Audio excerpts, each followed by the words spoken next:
Hai hai hai. Selamat datang kembali di channel Min Donghua. Di video kali ini kita akan melanjutkan cerita Donghua Battle Truck Devon. Gak lama-lama lagi, kita langsung aja ke ceritanya. Cekidot. Xiaoyan, terakhir kali saya kira Anda beruntung lolos dari kejaran 4 orang yang saya kirim. Tapi saya tak menyangka Anda sekuat ini. Tapi tidak peduli seberhebat apapun diri Anda hanyalah seorang patriark kecil klan Xiao. Di hadapan istana obat saya, klan Xiao, Anda hanyalah seekor semut. Kali ini saya akan membiarkan seluruh klan Xiao Anda dikubur bersama anak-anak saya. Penguasa istana obat menyimpulkan dalam hatinya bahwa Xiaoyanlah pelakunya. Urat-urat di wajahnya muncul dan ia meraung dan memerintahkan. Sampaikan perintah saya, segera kumpulkan orang-orang, karena saya ingin menghancurkan klan Xiao. Tuan istana, Anda tidak boleh melakukan itu. Tetua kedua buru-buru melangkah maju dan menasihati. Klan Xiao ada di Xiao Mansion di kota Jushi, dan Anda tidak boleh bertindak di kota Jushi. Tetua ketiga juga melangkah maju untuk mencegahnya. Xiao Mansion dan aliansi pedang adalah mitra.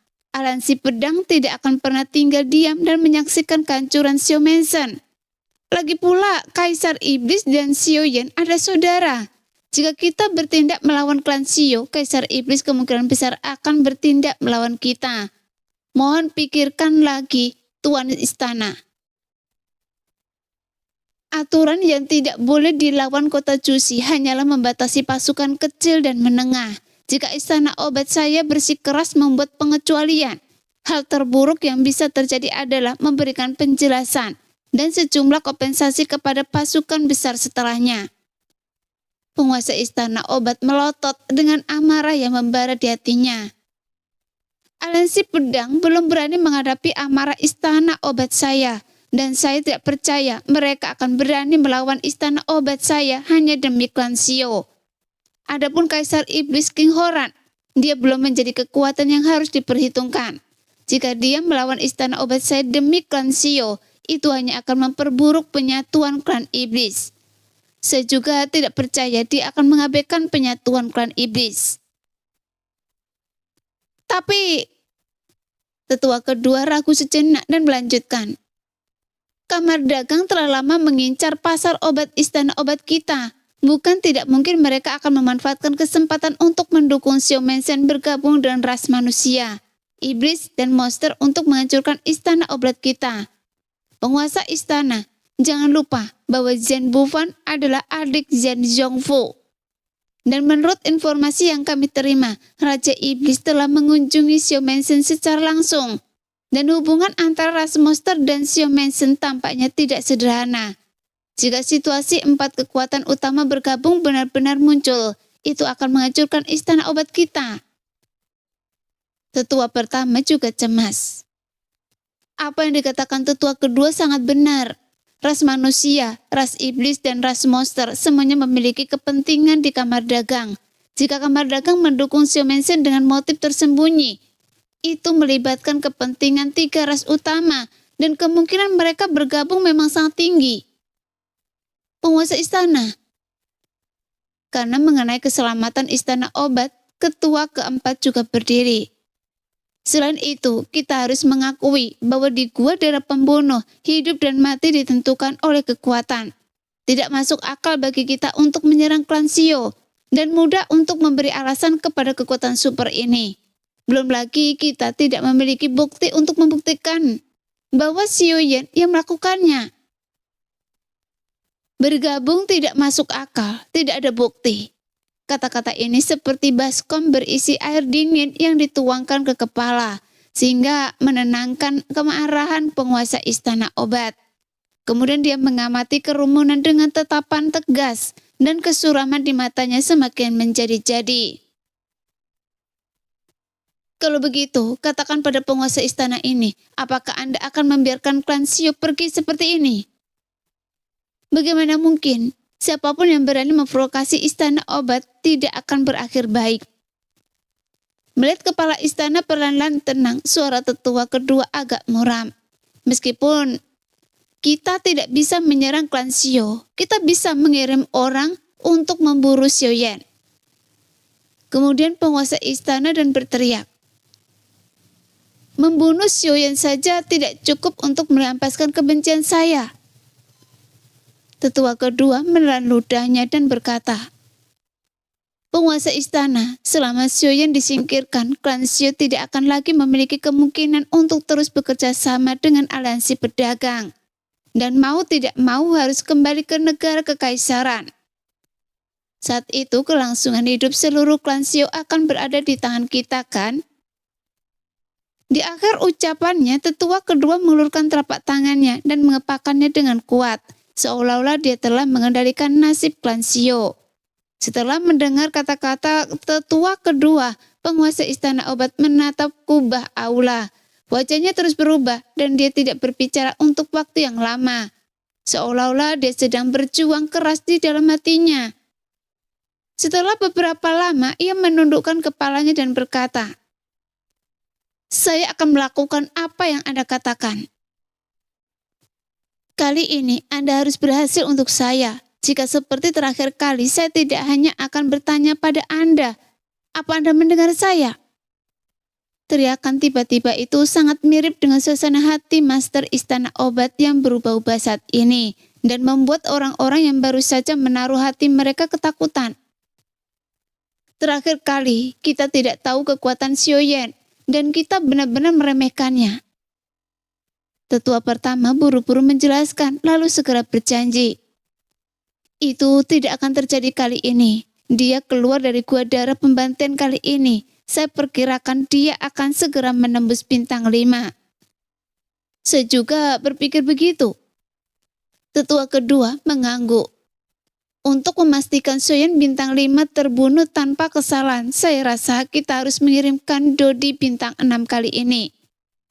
Ya, tetua pertama mengangguk setuju. Menurut pendapat saya, untuk memastikan dia terbunuh, kali ini kita kirimkan 2 Dodi puncak bintang 6, ditambah 5 Dodi tahap tengah bintang 6. Saya yakin bahkan jika Xiaoyan punya pembantu, dia pasti akan mati. Untuk meredakan amarah Master Istana, tetua pertama memiringkan telapak tangannya dan membuat gerakan memenggal kepala. Sudah, segera perketat pengawasan keberadaan Xiaoyan. Saya ingin melihat kepala Xiaoyan lebih cepat lebih baik. Master Istana berkata dengan dingin, lalu pergi dengan melambaikan lengan bajunya, yang membuat orang-orang di aula terkagum. Pada saat yang sama, di aula markas jauh di dalam wilayah klan Iblis Jiwa, puluhan pria berpakaian hitam duduk bersila. Dan kabut di wajah mereka menambah menjadi puluhan awan gelap. Gua darah pembunuh ditutup. Dan Hun Yingjue belum kembali. Kalian semua tahu kan? Suara serak itu berasal dari pemimpin klan Iblis Jiwa. Bawahan tahu itu. Tetua ketiga mengangguk pelan. Sepertinya Hu Yingjue telah mengalami kecelakaan. Ini adalah kerugian terbesar kita dalam beberapa tahun terakhir. Saya ingin tahu siapa pelakunya. Saya juga ingin tahu. Suara serak pemimpin klan Iblis Jiwa terdengar lagi, dan nadanya yang kejam terasa menusuk.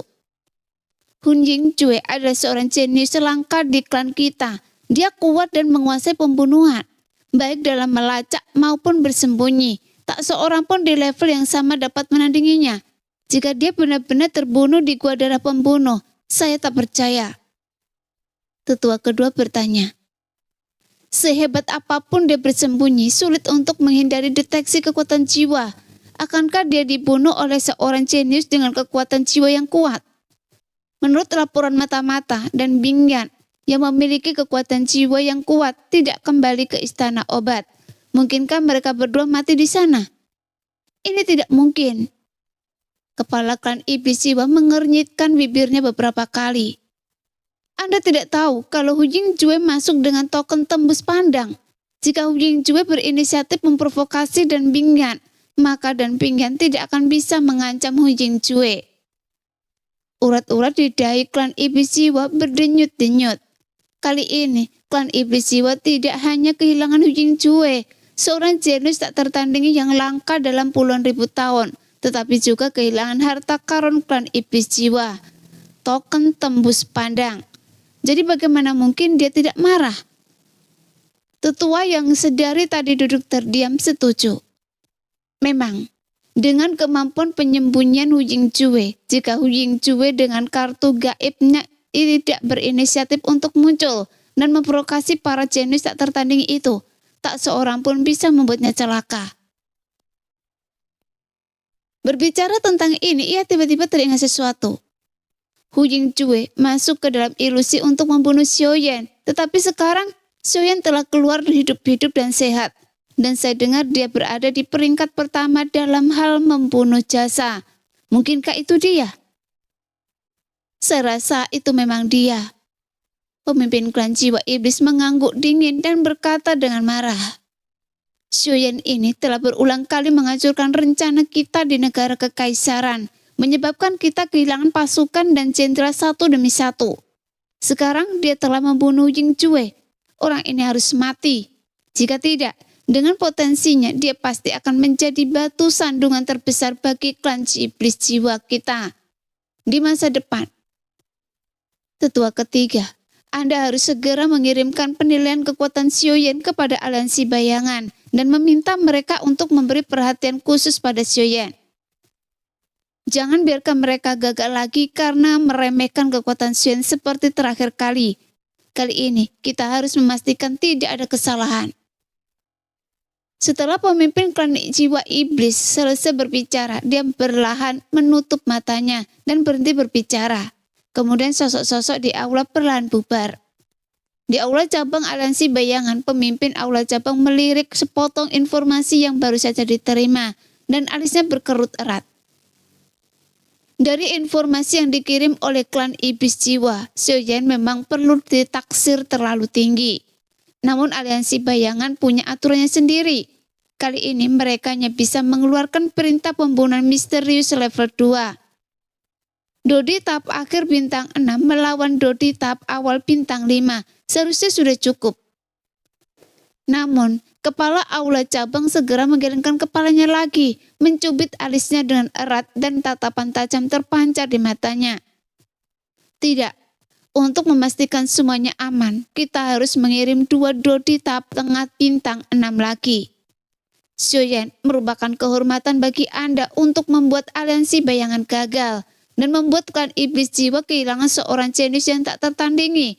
Tetapi ini juga merupakan kemalangan Anda. Nada suara kepala aula cabang menjadi semakin tajam. Kali ini Anda akan mati.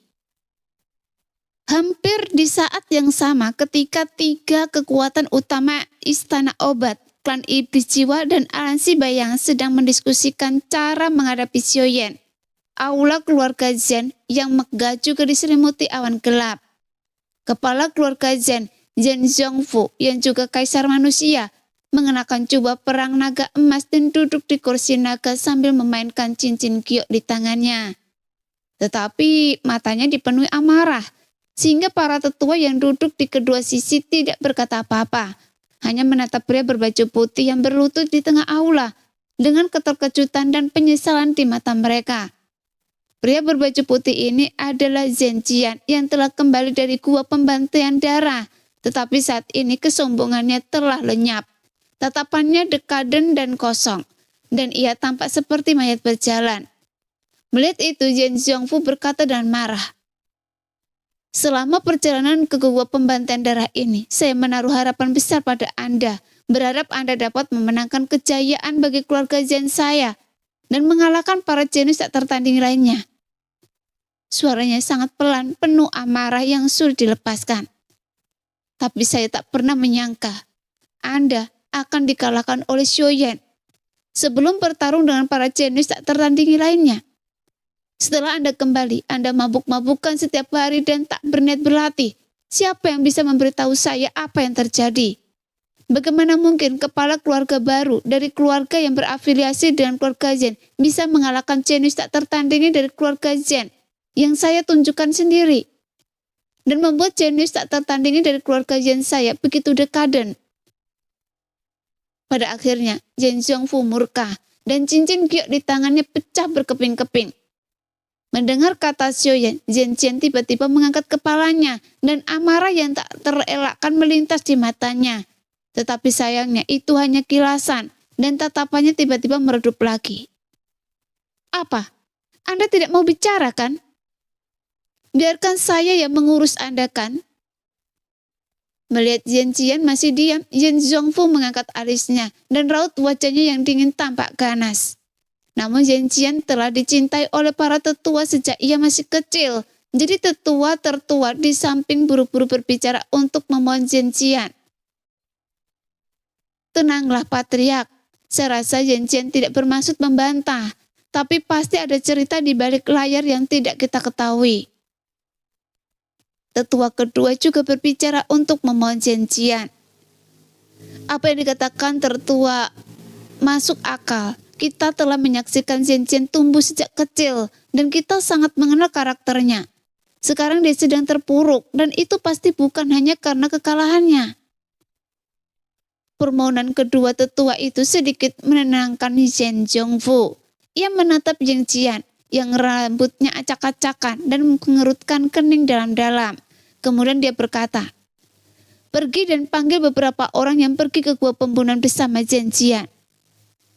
Ya. Setelah beberapa saat, 4 murid keluarga Zhen berpakaian putih di bawah masuk, berlutut di tanah dengan gemetar dan tidak berani melihat ke atas. Laporkan kepada saya secara rinci pertempuran antara Zhen Jian dan Xiaoyan. Di bawah tekanan tak kasat mata dari Zheng Zhongfu, seorang murid keluarga Zhen menyeka keringat dingin di dahinya, menekan rasa takut di hatinya. Setengah mendongak, mereka melirik Zhen Jian, lalu melirik Zheng Zhongfu sebelum bercerita. Saat itu kami bertemu Xiaoyan secara kebetulan. Tuan Zhen Jian dan Xiaoyan berselisih paham, jadi mereka bertarung. Kami tidak menyangka Xiaoyan begitu kuat, dan Tuan Zhen Jian juga menggunakan 9 pedang kaisar tertinggi. Pada titik ini, pria berbaju putih itu sedikit ragu. Lanjutkan. Mendengar bahwa Zhen Jian menggunakan 9 pedang kaisar tertinggi yang dianggap sebagai kejayaan keluarga Zhen oleh orang-orang di keluarga Zhen, nada suara Yen Zhongfu sedikit terganggu. Ya Tuhan, muda Zhen Jian menggunakan 5 teknik pedang pertama bersama-sama, tetapi dikalahkan oleh Xiaoyan. Kemudian tuan muda Zhen Jian tidak mau menyerah, jadi dia mengaktifkan jurus ke-6. Para tetua dan Zhen Zhongfu bingung. Jurus ke-6? Bukankah Zhen Jian masih belum bisa mengaktifkannya? Tuan muda Zhen Jian memang menggunakan jurus ke-6, tetapi dia tidak bisa mengendalikannya sepenuhnya dan tidak bisa mengerahkan seluruh kekuatannya. Ya Tuhan, dia benar-benar bisa mengaktifkan jurus ke-6. Tetua kedua keluarga Zhen tak kuasa menahan diri untuk berseru. Dia bisa mengaktifkan jurus ke-6 dari 9 pedang tertinggi di usia semuda itu. Jadi dia pantas menjadi jenius tak tertandingi di keluarga Zhen kita. Namun begitu dia selesai bercerita, dia merasakan keheningan tiba-tiba di aula dan segera menyadari bahwa dia telah mengatakan hal yang salah. Dia segera batuk beberapa kali untuk mengganti topik. Apa hasilnya? Apa hasilnya? Murid keluarga Zhen yang menjawab melirik Zhen Jian yang seluruh tubuhnya gemetar, menundukkan kepalanya dan menjawab. Hasilnya tetaplah kekalahan yang menyedihkan. Apa? Dia masih gagal total setelah melakukan jurus ke-6. Mata Yen Zhongfu melebar dan dia langsung berdiri. Tekanan dari Kaisar Du bintang 8 tiba-tiba meledak. Ia membuat keempat murid keluarga Zhen langsung muntah darah dan terhunjung mundur beberapa langkah. Sebelum mereka hampir tidak bisa berdiri tegak. Sambil menahan gejolak darah di dadanya, murid keluarga Zhen yang menjawab tidak peduli dengan luka di tubuhnya dan buru-buru menjelaskan kepada Zhen Zhongfu. Saya tidak berani menyembunyikan apapun. Kekalahan ini sungguh menyedihkan. Jika Xiaoyan tidak berhenti sejenak, Tuan Zhen Jian mungkin sudah mati di tempat. Mulut Zhen Zhongfu berkedut dan ia berdiri di sana cukup lama sebelum perang duduk. Wajahnya muram seolah tertutup lapisan es yang tak cair selama 1000 tahun. Semua orang yang hadir tahu betapa kuatnya jurus ke-6 dari 9 pedang kekaisaran dan fakta bahwa Xiaoyan mampu berhenti sejenak. Maka Zhenjian menggunakan jurus ke-6 dan meraih kemenangan besar sudah cukup untuk membuktikan bahwa Xiaoyan benar-benar tenang saat melawan Zhenjian. Dengan kata lain, jika Xiaoyan bertarung sekuat tenaga, Zhenjian mungkin tidak akan mampu mengalahkannya dalam satu ronde. Oleh karena itu, kekuatan ini terlalu menakutkan bagi Zhenjian. Jadi tidak heran Zhenjian tak mampu pulih. Sehingga semua orang yang mengerti alasan mengapa Zhenjian terdiam. Setelah memahami alasan mengapa Zhenjian tidak dapat pulih, para anggota senior keluarga Zhen terkejut dengan kekuatan Xiaoyan yang luar biasa, sehingga keheningan menyelimuti aula. Akhirnya Zhen Zhongfu dengan cemberut dan wajah muram memecah keheningan. Bagaimana pendapat Anda tentang masalah ini?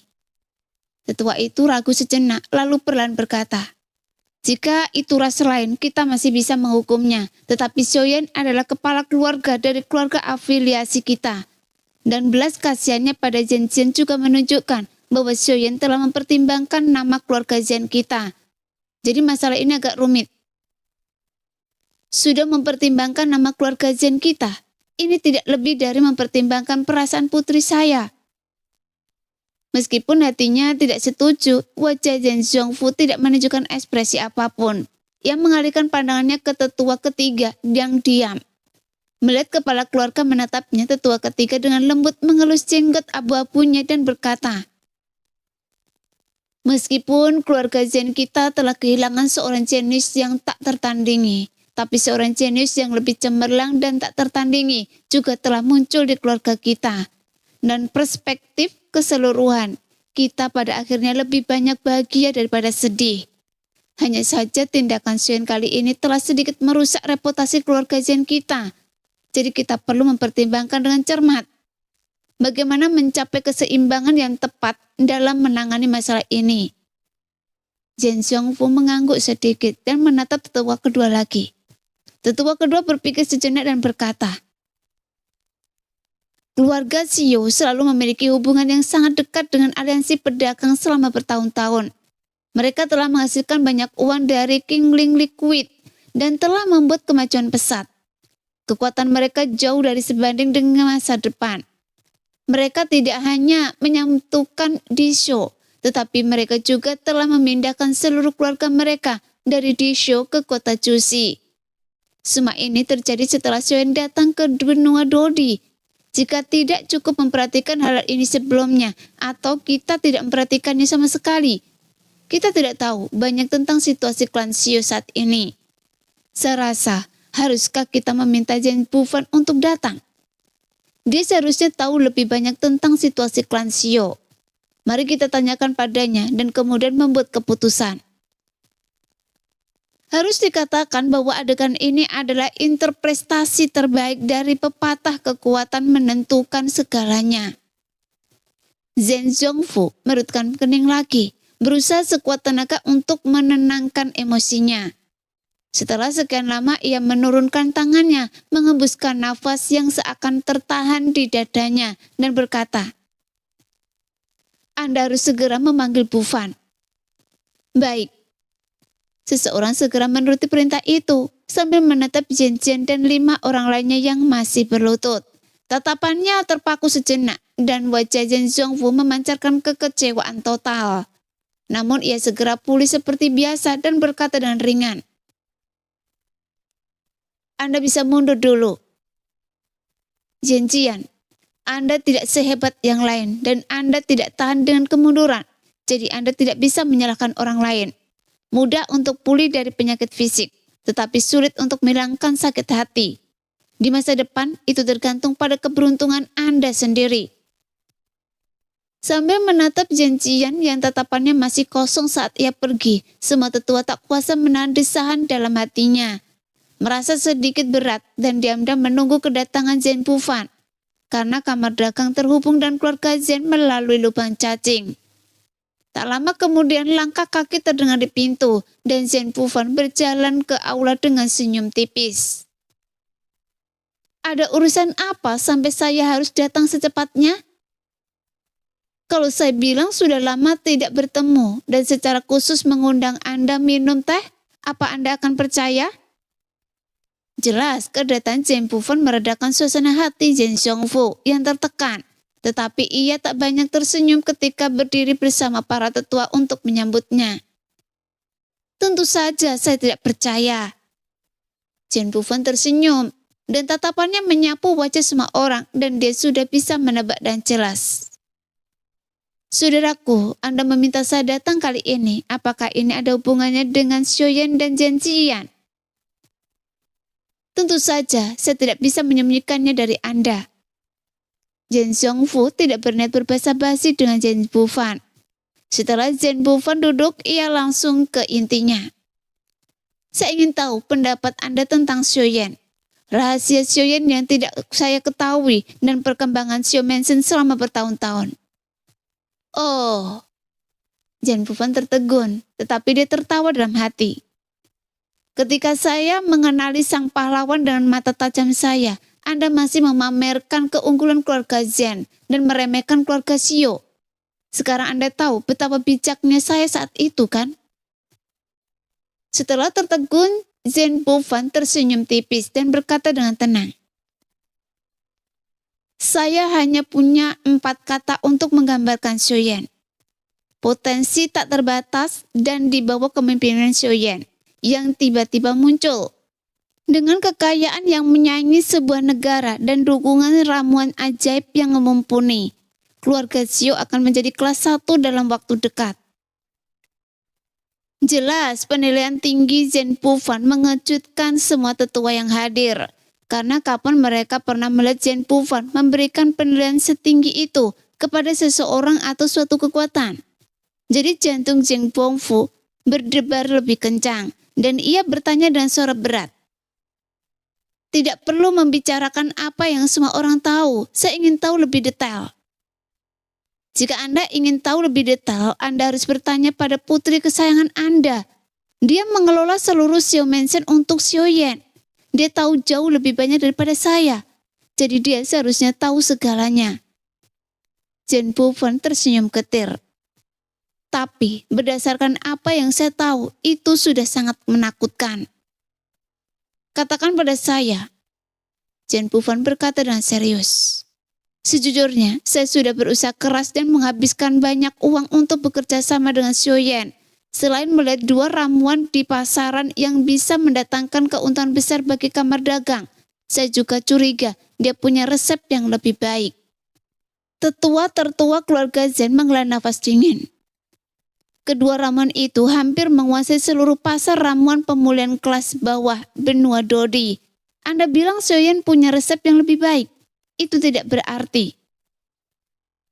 Jen Bufan mengangguk serius. Fakta telah membuktikan bahwa dia memang punya resep. Namun kecuali personel inti Xiao Mensen, orang luar tidak tahu. Dan saya hanya belajar sedikit dari Zeni. Jen Xiongfu juga sedikit gelisah dan bertanya dengan cemas. Lalu, apakah Anda samar-samar tahu resep apa itu? Senyum getir Jen Bufan semakin lebar. Saya juga ingin tahu, tapi sayangnya putri kesayangan Anda telah merahasiakannya dengan baik. Bahkan sebagai paman, dia hanya mengatakan bahwa itu adalah resep yang sangat luar biasa. Dalam hal ini, ramuan Xiaoyan digunakan untuk mengolah kekuatannya sendiri atau untuk meningkatkan kekuatannya sendiri. Visi Jen Xiongfu tentu saja tidak lebih buruk dari Jen Bufan, dan dia langsung menebaknya dengan tepat. Dengan kata lain, kekuatan Xiao Mensen atau Xiaoyan akan mengalami lompatan kualitatif di masa depan.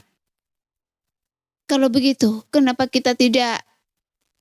Tetua kedua langsung cemburu dan membuat gestur yang memfamiliar bagi semua orang. Apakah tetua kedua bermaksud merampok? Jen Bufan menatap tetua kedua sambil tersenyum.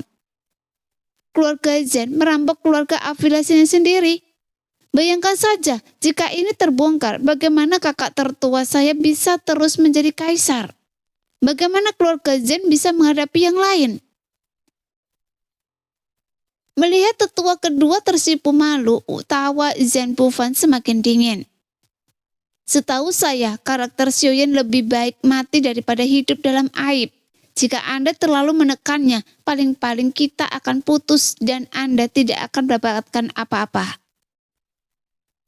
Di akhir percakapan, Zhen Bufan berkata dengan dingin, "Lagi pula, Anda belum tentu berani merampok."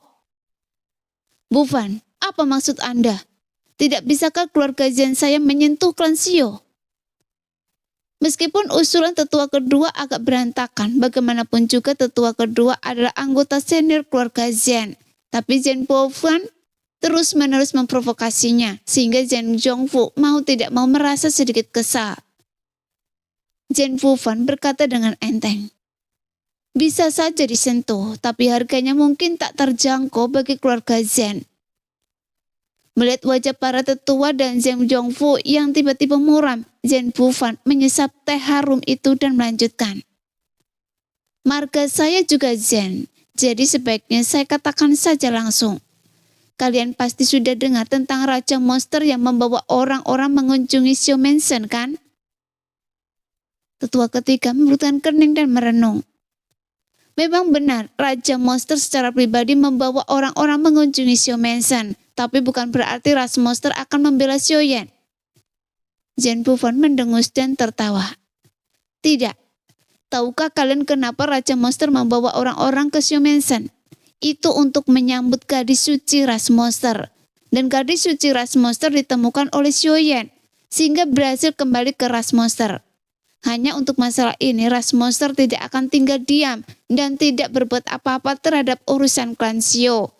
Dan saya juga dengar Xiaoyan pernah membantu leluhur ras monster. Benarkah?" Semua orang terkejut dengan kata-kata Zhen Bufan dan tiba-tiba menyadari alasan sebenarnya mengapa ras monster mengirim sejumlah besar elit. Sehingga Zhen Zhongfu tak kuasa menahan diri untuk menatap Xiaoyan dengan pandangan yang lebih tinggi. "Lagi pula, Anda seharusnya sudah tahu kabar bahwa King Horan akan pindah ke istana Raja Iblis, kan?" Melihat semua orang mengangguk, senyum Zhen Bufan semakin merekah. Lalu ia melanjutkan perlahan. "Pindah ke istana Raja Iblis berarti posisinya sebagai Raja Iblis telah diakui oleh sebagian besar klan Iblis. King Horan dan Xiaoyan memiliki hubungan khusus. Saya rasa tak seorang pun berani menyangkalnya. Sebelum memindahkan Xiaoyan, Anda harus mempertimbangkan perasaan King Horan. Tidak hanya itu, menurut laporan mata-mata ketika Xiaoyan keluar dari gua darah pembunuh, ada beberapa orang di sekitarnya." "Siapa?" Semua orang di keluarga Zhen tak kuasa menahan diri untuk tidak bertanya. Di antara mereka ada Hundun Bume dan hubungannya sangat dekat. "Apa? Xiaoyan juga bersama Hundun Bume?" Jelas Hundun Bume adalah tuan muda keluarga kekosongan dan semua orang harus sangat memperhatikannya. Jadi Zhen Bufan mengangguk. Meskipun hubungan mereka berdua masih harus diverifikasi, tapi bisa memiliki hubungan dengan keluarga kekosongan adalah hal yang luar biasa di benua Dodi. Setidaknya belum ada orang lain yang melakukannya selain Xiaoyan, dan potensi Xiaoyan sendiri juga luar biasa. Dalam waktu singkat, ia telah menjadi orang pertama di bawah bintang 5. Tanyakan saja kekuatan mana yang akan mengasingkan seorang jenius tak tertandingi seperti itu. Pada saat ini, kata-kata Zhen Bufan bergema di aula dan semua orang di keluarga Zhen terperanjat. "Jika Anda bukan saudara saya akan benar-benar meragukan apakah Anda seorang pelobi yang dikirim oleh Xiaoyan." Setelah tersadar dari keterkejutannya, wajah Zhen Zhongfu segera kembali normal. Tetapi jari-jarinya yang sedikit gemetar yang menunjukkan bahwa ia sedang tidak tenang saat itu. Jika sebelumnya ia masih sedikit marah atas penghinaan Xiaoyan terhadap keluarga Zhen, sekarang dia menjadi 2 kali lipat lebih berhati-hati. Karena semuanya sesuai dengan kata-kata Zhen Bufan. Seorang jenius dengan potensi besar seperti Xiaoyan akan dicoba oleh semua kekuatan untuk memenangkannya. Tapi bagaimana cara memenangkannya adalah pertanyaan yang harus ia pertimbangkan dengan matang. Namun statusnya sebagai kaisar manusia membuatnya tidak mudah mengungkapkan pikirannya. Sehingga perubahan menjadi ejekan yang tampak acuh tak acuh. Bagaimana mungkin Jen Bufan tidak tahu apa yang dipikirkan kakak laki-lakinya? Ia juga tersenyum tipis. Tidak ada seorang pun di benua Dodi yang bisa meminta saya menjadi pelobi, kan? Kefasihan Anda masih setajam dulu. Jen Zhongfu bertepuk tangan dan tertawa, tetapi kemudian ia berhenti tersenyum, menatap Jen Bufan dan bertanya, karena Anda begitu mengagumi Xiaoyan, apa Anda punya saran bagaimana saya bisa memenangkan hati Xiaoyan? Bukan ide yang bagus. Jen Bufan menggelengkan kepalanya pelan. Namun karena Xiaoyan adalah anggota keluarga Zen dan sekarang menarik perhatian dunia, keluarga Zen harus menunjukkan rasa terima kasih. Menunjukkan rasa terima kasih? Mendengar percakapan antara sang patriark dan Jen Bufan, tetua kedua tahu bahwa masalah Xiaoyan yang melumpuhkan Jen Qian pada dasarnya sudah berakhir. Jadi dia berkata dengan sedikit kebencian di hatinya. Lalu, bagaimana kita harus menunjukkan rasa terima kasih? Meskipun Xiaoyan memiliki potensi besar, pada akhirnya dia hanyalah patriark dari keluarga cabang keluarga Zen kita. Dan dia bersalah karena melumpuhkan Jen Qian. Kita harus memaafkan kesalahannya dan kemudian menunjukkan rasa terima kasih, kan?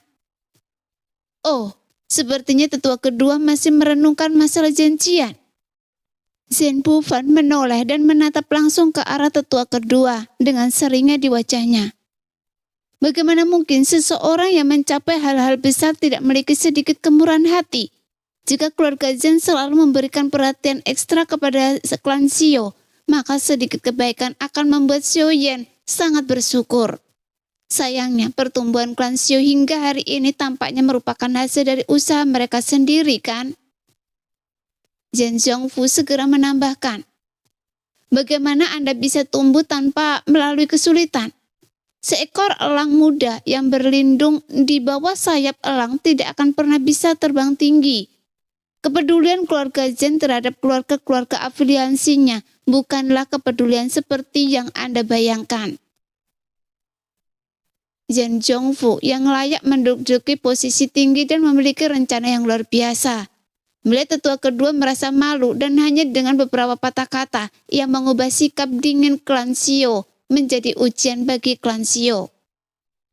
Oh, lupakan saja, saya tidak ingin berdebat dengan Anda tentang masalah ini. Sekarang situasi Xiao Mansion sudah diketahui semua orang, dan saya cukup penasaran. Apa rencana Anda untuk klan Xiao? Saudaraku, Zen Bufan datang ke sini hanya untuk membantu Xiaoyan meredakan amarah Jen Zhongfu atas kelumpuhan Jen Qian dan untuk mencoba mendapatkan lebih banyak keuntungan bagi Xiaoyan.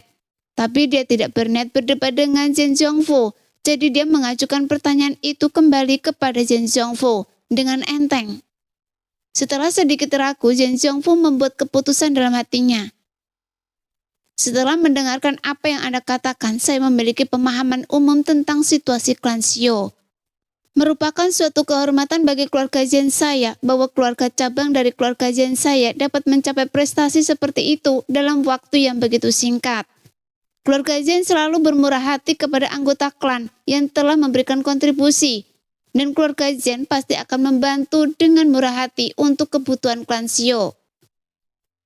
Melihat sikap kepala keluarga terhadap klan Xiao berubah drastis, bagaimana mungkin para tetua tidak memahami niat kepala keluarga? Jelas bahwa dia ingin mengikat klan Xiao dan keluarga Zen erat bersama dengan menjadi bantuan besar bagi keluarga Zen. Tentu saja mereka tidak lagi keberatan dan setuju satu demi satu. Kepala keluarga bijaksana. Setelah mengangguk sedikit kepada para tetua, Jen Zhongfu bertanya kepada Jen Zhufan. Anda memiliki hubungan dekat dengan Xiao Mansion dan saya masih membutuhkan saran Anda dalam hal ini. Ini benar-benar sulit bagi saya. Jen Zhufan yang telah mencapai tujuannya tidak punya waktu untuk bergembira. Ia justru ditanya oleh Jen Zhongfu, jadi dia merutkan kening dengan sedih. Dana, ramuan, klan Xiao ini tidak kekurangan. Untuk sementara, saya benar-benar tidak bisa memikirkan apa yang dibutuhkan klan Xiao. Benarkah? Awalnya, diperkirakan dengan sumber daya keluarga Zen, memuaskan klan Xiao bukanlah tugas yang mudah. Namun setelah mendengarkan kata-kata Jen Bufan, Para tetua keluarga Zen awalnya sedikit bingung. Namun setelah memikirkannya dengan seksama, tampaknya memang seperti yang dikatakan Zen Bufan. Klan Shio pada dasarnya memiliki semua persyaratan untuk menjadi pasukan kelas 1 dalam beberapa tahun terakhir. Hal ini membuat para tetua tertekan. Jika mereka bahkan tidak bisa memberi hadiah kepada klan Shio, wajah keluarga Zen benar-benar tidak tahu harus meletakkannya di mana. Jadi tetua ketiga dengan hati-hati mengusulkan kekuatan baru, meskipun sumber daya dasarnya mencukupi, seharusnya masih kekurangan akumulasi keterampilan bertarung kan? Alasan untuk berhati-hati adalah karena ia terpukul oleh perkembangan pesat klan Shio.